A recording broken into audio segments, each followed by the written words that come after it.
சமையல் எண்ணெய் மற்றும் உணவுப் பொருள் ஏற்றுமதியில் 20 ஆண்டு கால அனுபவம் பெற்ற ஸ்டார் எக்ஸ்போர்ட் ஹவுஸ் கயல் ஆக்ரோ ஃபுட்ஸ். என்ன பேசுறதுன்னு தெரியல. ஏன்னா அவங்க புக்கு அப்படி வச்சம்போதே எல்லாம் மறந்துருச்சு. அக்கா அதுக்குள்ளே ஒன்றுன்னா வச்சு பண்ணாங்க. ஒரு 2010 நினைக்கிறேன், சாரு அவருடைய புத்தக விழாவில் அவங்க பக்கத்தில் தான் உட்காந்துருந்தேன். அதுக்கப்புறம் இப்போ தான் உட்காந்துருக்கேன். அப்பயும் இப்படி தான் குறிப்பு எடுத்துகிட்டு வந்தாங்க. நான் எதுவுமே எடுத்துகிட்டு வரல, படிக்கலை. திரும்பி திரும்பி பார்த்தேன், அதிலே பயம் வந்துருச்சு. இந்த தடவை நான் புத்தகத்தை படிச்சுட்டு வந்தேன். அன்னைக்கு அவங்ககிட்ட இருந்து கற்றுக்கிட்ட ஒரே ஒரு விஷயம், புத்தக விழா போனால் புத்தகத்தை படிச்சிடணுன்றத அப்போ நான் எடுத்துக்கிட்டேன். அதுக்கப்புறம் நான் அதை படிச்சுட்டு போகிற விஷயம். வந்த எல்லாருக்கும் நன்றி. எல்லாருமே வந்தது கடைசி நிமிஷத்தில் தான் சரவணன் சொன்னார், எல்லாருக்கும் சொன்னாருன்றீங்க. ஆனால் ஏன் உங்கள் எல்லாத்தையும் சொன்னான்னா, நீங்கள் தான் சொன்னால் வருவீங்க. அவர் கூப்பிட்டா வரக்கூடிய ஆள், நண்பர்கள் எல்லாருமே நீங்கள் தான். அதனால தான் உங்களை வேகமாக அந்த இதில் கூப்பிட்டாரு. அவர் தனக்குன்னு எதுவுமே கேட்கவே மாட்டார். அண்ணன் கோபாலன் வீட்டில் போய் அவர் ரொம்ப நேரம் பேசிகிட்டு இருந்தார். நான் ஃபோன் அடித்தேன், சரவணன் அவரை கூப்பிட்டீங்களா? இல்லை, வேறு பேசிட்டீங்க. கூப்பிடுங்க, இன்னைக்கு ஃபங்க்ஷன் கூப்பிடுங்கன்னா கூப்பிட மாட்டேன்ட்டார்.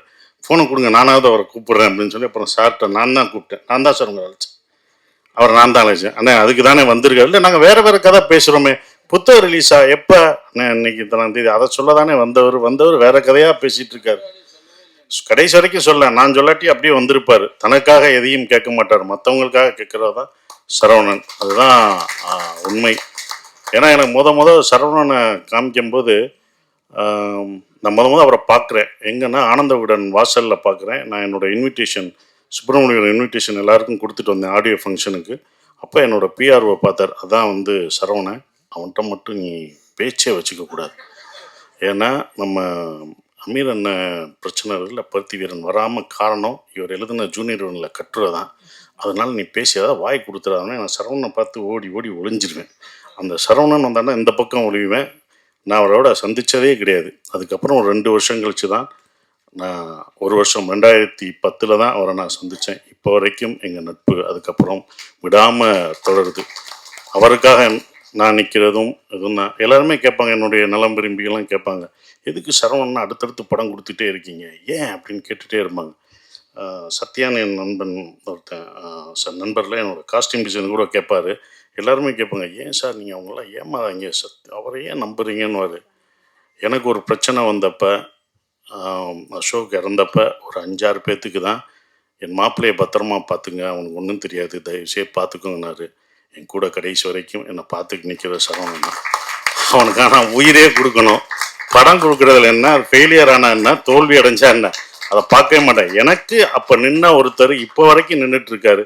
எனக்கு பிரச்சனைனா நிற்கும் போது ஃபோன் பண்ணும்போது ஒரு ஆறுதல் தான். நம்ம பணம் இழந்தப்போ, நான் அதுக்கு அடிக்கடி சொல்லுவேன், பணம் இழந்தப்போ நமக்கு காசு கொடுத்தலாம் அவர் எனக்கு உதவவே இல்லை, எந்த விதத்துலேயும் ஃபினான்ஷியல் சப்போர்ட் பண்ணலை. நான் தான் அதை முடிஞ்சேன், நான் தான் உழைச்சேன். ஆனால் சொல்கிறதுக்கு ஒரு நண்பர் இருக்கான் பாருங்க கூட. நமக்கு ஒரு பிரச்சனை வரும்போது எனக்கு இவ்வளோ ஃபீல் இருக்குது அப்படின்னு அப்படி சொல்லும் போது நம்ம அதிலேருந்து வெளியில் வந்துடுவோம். சார் கவலைப்படாதீங்க சார், உங்கள் நல்ல மனசுக்கு நல்லது நடக்கும் சார்னு சொல்லுவார். அப்போ நான் அதுதான் கொடுத்தேன். அப்போ தான் நந்தன் படம் வரும்போது நான் ஒரு சின்ன கேரக்டர் நடிக்க தான் போனேன். அந்த பிடிஓ ஆஃபீஸர் கேரக்டர் தான் என்னை கூப்பிட்டாரு. போய் இறங்கிட்டேன். பார்த்தேன், என்னங்க என்னென்ன ஷூட்டிங் நடக்காதுங்க என்னன்றது. ஆனால் அவர் தான் ப்ரொடியூசரு. இல்லை, எனக்கும் இதுக்கும் மனஸ்தாபம் வந்துருச்சு, ஹீரோவாக நடிக்கிறவருக்கும். அதனால் படம் பண்ணலை, கிளம்புனேன். என்னங்க நீங்கள் இவ்வளோ பணம் போட்டுட்டு ஏங்க அப்படின்னேன். இப்போ என்னங்க பண்ணுறேன், சரி நான் ஹீரோவாக நடிக்கவான்னு கேட்டேன். நான் தான் அவர்கிட்ட கேட்டேன், அவரை நடிக்க வைக்கணும்னு கேட்கல. அவரை காப்பாற்றணும், போயிட்டு வர முடியாதுன்னு அந்த இடத்துல ஒரு தத்தளிச்சுட்டு ஒரு சூழ்நிலை இருக்கும்போது நான் நடிக்கிறேங்க அப்படின்னு சொல்லிட்டேன். ஆனால் அந்த கேரக்டர் எப்படி நடிக்கிறேன்னா நான் யோசிக்கவும் அவரும் யோசிக்கலை. இப்போ என்னென்னா, ஒரு 7 நாள் டைம் கொடுங்க, அது வரைக்கும் ஹீரோயினை வச்சு எடுத்துக்கிட்டே இருங்க, ஏதாவது எடுத்துகிட்டு இருக்கேன், நான் 7 நாள் நான் தயார்படுத்திட்டு வரேன்.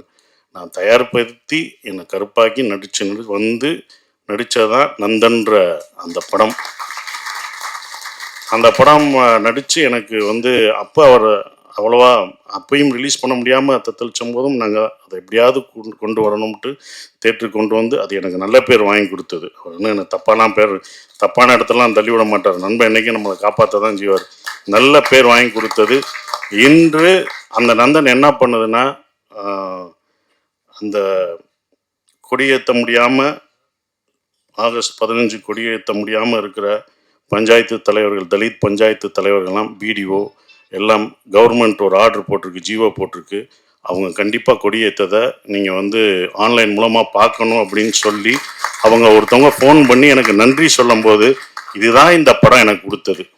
ஒவ்வொருத்தவங்க அந்த இதில் அழுதுட்டு ஒரு அம்மா நமக்கு எங்களால் ஏற்ற முடியலன்னு சொன்ன அந்த அம்மா நாங்கள் இந்த வருஷம் ஏற்றுறோம்னு சொன்னோம் பார்த்தீங்களா, காசு பணம் கொடுத்தா கூட அது வராதுங்க. அந்த கண்ணீர் எனக்கு கொடுத்தது ஆஸ்கார் அவருக்கு சமம். அது வாங்கிட்டேன் நான். அதுதான் எனக்கு கிடைச்சது. அவங்க கொடியேற்றினாங்கல்ல, அதுதான் அந்த படம் செஞ்சிருக்கு. ஒரு படம் என்ன செய்யணுன்றது ஒன்று இருக்குது. அந்த படம் அதை நடத்துச்சு. அது வியாபார ரீதியாக அவன் நடத்தணும்.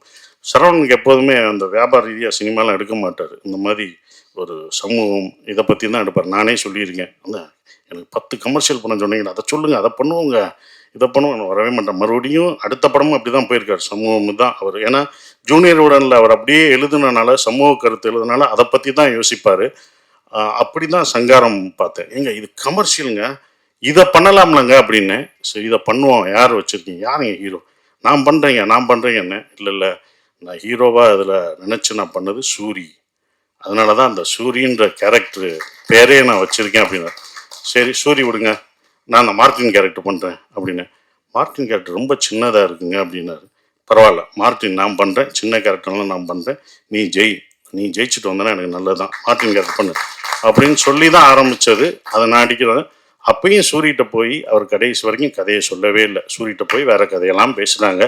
ஃபோன் அடிக்கிறேன், சூரிகிட்ட சொன்னீங்களா, இல்லைண்ணே சூரியனை கதையே கேட்க மாட்டேங்கிறாரு, நான் உட்காந்து 4 மணி வரை பேசிட்டேன். 4 மணி வரை என்னத்தையா பேசுனீங்க, சொல்லணுமே நீ. இல்லை அவர் தயாராகவே இல்லை, கதை கேட்குறதுக்கு தயாராகவே இல்லை அப்படின்னு. அப்புறம் சொன்னேன் வேணாம், நான் ஒன்று யோசித்தேன், வேணாம். அப்போ தான் சொன்னேன், நான் சொன்னேன் சூரியன்ட்ட சொல்லாதீங்க. ஏன்னா சூரி கஷ்டப்பட்டு ஒரு மேலே ஒரு இடத்துக்கு போயிருக்காரு, அது உன்னால் தப்பாயிடக்கூடாது, அந்த இடத்த நீ இறக்குன மாதிரி ஆயிடக்கூடாது. நாளைக்கு நீங்கள் ஜெயிச்சுட்டு போய் நீ அந்த இடத்துக்கு வந்தவொடனே நீ சூரிக்கு அப்பா தைரியமாக கதை சொல்லு அப்படின்னு தான் அவர்கிட்ட நான் சொன்னேன். நான் கடைசி வரைக்கும் இப்போ வரைக்கும் அவர் சொல்லியிருக்க மாட்டாங்க. ஏன்னா சூரியன்ற கதாபாத்திரம் உழைச்சதே அந்த சூரியன்ற பேர் தான். அதுக்கப்புறம் அந்த இதில் யார் நடிக்கணும் அப்படின்போது ஒரு மலையாள ஆர்டிஸ்ட் சொன்னார். அவர்கிட்ட போய் கதை சொல்லும்போது உன்னிமுந்தன் வேணும்னாரு. உன்னிமுந்தன்ட்ட போய் அந்த கதையை சொல்லும்போது அவர் திடீர்னு என்ன பண்ணுறார், சூரி கேரக்டர் சொல்லுங்க, மார்ட்டின் கேரக்டர் நல்லா இருக்குது, ஏன்னா நான் நடிக்கிறதுனால அவர் மார்ட்டின் கதையை நல்லா சொல்லுவேன், மார்ட்டினை பற்றி சொல்லுங்கள், இந்த மார்ட்டின் கேரக்டர் நான் பண்ணுறேன்னொடனே அவர்கிட்ட முழு கதையும் சொன்னேன். என்னங்க சொல்லிட்டு வந்தீங்க, ஏதோ உளறிட்டு வந்தீங்கன்னா, என்னங்க மார்ட்டினை சொல்கிறா, அது சின்ன கேரக்டர் தானங்க, சூரிய தானங்க ஹீரோ அப்படின்ற, அது தானங்க பயங்கரமாக இருக்கும் அப்படின்னு. இல்லை நான் அதை தான் சொல்லிட்டு வந்தேன், அவரை தான். இல்லை நீங்கள் வந்து ஃபஸ்ட்டு, ஏன்னா 2 ஹீரோ சப்ஜெக்ட்டு, ஃபுல் கதையும் ஒரு ஹீரோட்ட சொல்லுங்கள் அப்படின்றது. கண்டிப்பாக அந்த சிங்காரம் படமாக எடுத்தால் பெரிய வெற்றி அடையும்ன்றது நம்பிக்கை இருக்குது. ஏன்னா நான் சுப்பிரமணியபுரம் எப்படி ஒரு ரவுடிசத்தை அப்படி கண் முன்னாடி உங்களை கொண்டு வந்த காமிச்சனோ, அதே மாதிரி தான் இந்த சங்காரம் படமாக எடுக்கக்கூடிய இது. ஏன்னா இந்த புக்கை படிக்கும்போது அது திரைக்கதை வடிவத்தில் தான் இருக்கும். நீங்கள் அது நாவல் எல்லாம் சொல்கிறாங்க, என்னை பொறுத்த வரைக்கும் அது ஒரு திரைக்கதை புத்தகமாக தான் இந்த சங்காரத்தை பார்க்குறேன். அப்படி இருந்த ஒரு புத்தகம் இது. அண்ணன் சொன்ன மாதிரி இங்கேயே இங்கே நடத்துகிற இந்த புத்தகம் ஒரு புத்தகம், நல்ல புத்தகம், எங்கே நடத்தினாலும் போய் சேர்ந்துடும். அவர் தஞ்சாவூர் நடத்தினாலும் போய் சேரணும். அதுதான் அந்த புத்தகத்துக்கான ஒரு விஷயமா பார்க்குறேன் நான். அப்புறம் இந்த புத்தக விலை நான் கண்டிப்பாக எல்லா இதுலேயும் போய் சொல்கிறது தான், விலையை குறைங்க, டிஸ்கவுண்ட் கொடுங்க அப்படின்னு. 550ன்னு வச்சுருக்கீங்க, 500 ரூபானா ஈஸியாக நாங்கள் கொடுத்துடலாம். அதை எங்கே அப்பாஸ் இல்லையா சார், இங்கே இருக்காங்க, அங்கே நீங்கள் 2 பேரும், அதுதான் அவங்கள இங்கே வச்சுருக்கோம், ஆடை வெட்டுற மாதிரி ஒன்று வச்சுருக்கோம். இதுக்கு நீங்கள் டிஸ்கவுண்ட் இப்போயே கொடுக்கணும். ஏன்னா நான் என்ன சொல்லிட்டேன்னா, டிஸ்கவுண்ட் கொடுக்குறாங்கன்னு எங்கள் மாமா புத்தக கடை வச்சுருக்கார் மதுரையில், மீனாட்சி புத்தக நிலையம் வச்சுருக்கார். மாப்பிள்ளை நான் வர முடியாது, என்னால் வர முடியாதுப்பா, எனக்கு புத்தக வேலையெல்லாம் இருக்குது, இன்றைக்கி புத்தக எக்ஸிபிஷன், வர முடியாது மாப்பிள்ளைன்னு அருணாச்சலம் மாமா சொன்னார். புத்தக கடை வச்சுருக்காரு அவர், வரமாட்டேன். இல்லை மாமா, நீங்கள் இங்கே வந்தீங்கன்னா அவர் டிஸ்கவுண்ட் தருவாங்க, நீங்கள் ஒரு 30-40 புக்கை வாங்கிடலாம் அப்படின்னு வேற கூப்பிட்டு அவனும் வந்துட்டார். முதல்ல அவர் தான் வந்தார். ஐயோ நம்ம வேற சொல்லிட்டோம், மாமா வாங்கிடுவீங்கல்ல, எத்தனை புக்கு, 30 புக்கு, 40 கூட வாங்கிக்கோங்க, 30 வேற புக்கு யாரெல்லாம் வாங்க, உங்களுக்கு ஸ்டால் வெளியில் இருக்குது, அதுக்கு நான் விளம்பரம் பண்ணுறேன் பாருங்க, ஸ்டால் வெளியில் இருக்குது, 500 ரூபாய் கொடுப்பீங்கல்ல, எவ்வளோ சார், சார் என்ன வாயை திறக்க மாட்டீங்க, கொடுக்குறேன்ட்டாங்க, போய் நம்ம வாங்கிடலாம். அப்படியா,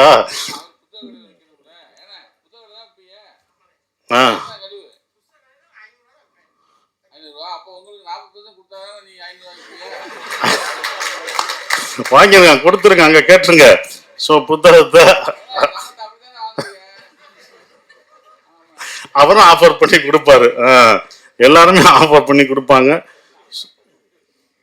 ரொம்ப சந்தோஷம். இந்த இந்த கதையில் எனக்கு ரொம்ப பிடிச்சது, ஏன்னா புத்தகத்தை பற்றி பேசணும், எல்லாம் பேசிட்டாங்க. வெயில் சார் புத்தகத்தை பற்றி ரொம்ப அழகாக சொல்லிட்டாரு. அக்காவும் ரொம்ப அழகாக சொல்லிட்டாங்க, ரொம்ப சிறப்பாக சொல்லிட்டாங்க. ஸோ இதில் கிளைமேக்ஸ் முடிக்கும்போது தான் படத்தில் என்னவா முடிக்க போகிறீங்க அப்படின்றது தான் இந்த இதில் தொடர் அப்படியே நிப்பாட்டியிருக்காரு. ஏன்னா அந்த மறிக்குழுந்துக்கு என்ன ஆச்சு அப்படின்றது ஒன்று, சூரியும் மார்ட்டினும் என்னானாங்க அப்படின்ற மாதிரி தான் உங்களுக்கு இந்த நாவல் முடியும். முடித்தவொடனே என்ன அடுத்த நாவல் எப்போன்னு கேட்பீங்க. கண்டிப்பாக கேட்பீங்க. பார்ட் 2 தான் அதை வச்சுருக்காரு. இது படமாக வந்து அதான் தயாரிப்பாளரும் ரெடி ஆகிட்டாரு, நடிகரும் ரெடி ஆகிட்டாரு. இனி டைரக்டர் தான் ரெடி ஆகணும். எப்போன்னு அவர்கிட்ட தான் இருக்குது. அது கலாக்கா கேட்டு சொல்லுவாங்க. மறிக்குழுந்து நீங்களான்னு கேட்டுக்கோங்க. நீங்கள் மறிக்குழுந்து நீங்கள் நினச்சிக்கிட்டு இருக்காதீங்க, அது யாருன்னு கேளுங்க. எனக்கு என்னமோ அதில் சந்தேகமாக இருக்கு. நீ கேளுக்கா, நீ சிரிச்சுட்டே இருக்காத, நான் உன்னை வந்து எல்லா தடவையும் சப்போர்ட் பண்ண முடியுமா? அந்த மறிக்குழுந்து எனக்கு என்னமோ எழுத்துலையோ அதுலையோ நீங்களா இருப்பீங்களான்னு தெரியல. அதை விளக்கணும் சார். அது நீ கலாவை நினைச்சுன்னு என்கிட்ட கதையெல்லாம் விடக்கூடாது. அது அவங்க நம்புவாங்க, கலாக்கா நம்புவாங்க, இவங்கெல்லாம் நம்புவாங்க, நான் நம்ப மாட்டேன். அந்த மறிக்குழுந்து யாருன்னு சொல்லி ஓகே யாரு? ஸோ ரொம்ப சந்தோஷம். இது வந்து எங்கள் குடும்ப விழா மாதிரி தான். இது வந்து ஒரு புத்தக விழா மாதிரி நான் பார்க்கவே இல்லை. அதனால தான் எல்லாமே ரொம்ப ஜாலியாக எல்லாமே நீங்களும் நாங்களும் எல்லாம் பேசிகிட்டு இருக்கோம். இது ஒரு குடும்ப விழாவாக பார்க்குறோம். சரவணன் என்றைக்கும் வெற்றி பெறணும், அதுதான் எனக்கு. அதுக்கு நான் எப்போதும் உறுதுணையாக இருப்பேன். நல்ல நல்ல படங்கள் இந்த மாதிரி கமர்ஷியல் நாள் வச்சுருக்காரு, எடுத்து விடுங்க. ஸோ வந்த எல்லாருக்கும் என்னுடைய நன்றியை தெரிவிச்சுக்கிறேன். நண்பர்கள் எல்லாருக்கும், மேடையில் வந்த எல்லாருக்குமே நான் நன்றியை தெரிவிச்சுக்கிறேன். தேங்க்யூ. 20 ஆண்டுகளாக உலக நாடுகளுக்கு உயர்தர சமையல் எண்ணெய் மற்றும் உணவுப் பொருட்கள் ஏற்றுமதியில் இந்திய அரசின் ஸ்டார் எக்ஸ்போர்ட் ஹவுஸ் அங்கீகாரம் பெற்ற கயல் ஆக்ரோ ஃபுட்ஸ்.